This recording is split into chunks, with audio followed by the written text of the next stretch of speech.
Re-bienvenue dans un nouveau suivi de portefeuille. Cette semaine, on va aller voir ensemble donc le portefeuille CELI comme à l'habitude. On va commencer ici dans Activité parce que la semaine dernière, j'ai reçu deux dividendes.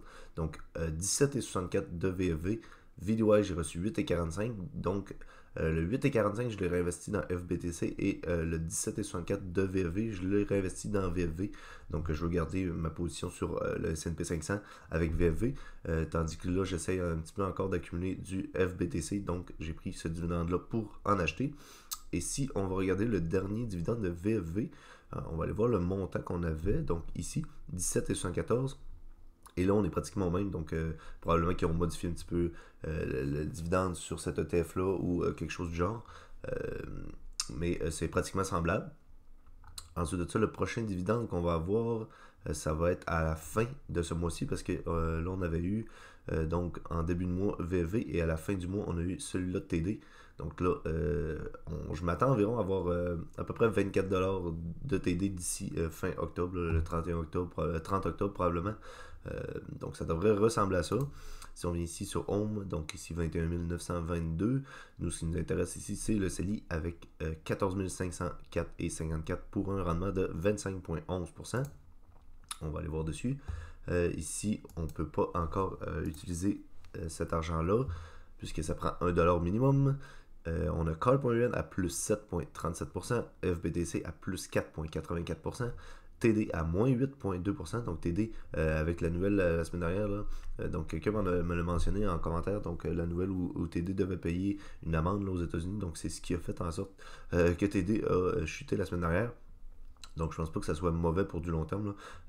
Ça peut être juste des bonnes opportunités pour racheter un petit peu plus bas. Mais je pense que TD c'est une excellente banque et ils vont se conformer. Et ce qui est arrivé, c'est que ça affectait probablement juste TD aux États-Unis et non au Canada. Donc c'est pas quelque chose qui me fait très peur. Là. TD c'est une énorme banque, une très bonne banque même. Là. Donc selon moi, ce n'est pas si grave que ça. On a VDY à plus 17,23% et on a VV qui est pratiquement à plus 40%. Donc VV qui surperforme le marché là, avec une très très belle performance. Et nous, on est pratiquement à plus 40% ici, donc plus 39,70%. VV qui a une très belle position, hein. On est rendu à 7140 sur VV, donc on est pratiquement à 50% du CELI. Là. Donc la moitié de ça, ça serait 7250 et on est à 7140. Donc VV est pratiquement 50% de ce portefeuille-là. Et là, les autres positions commencent à être pas si mal. Donc VDY avec 2000$ environ.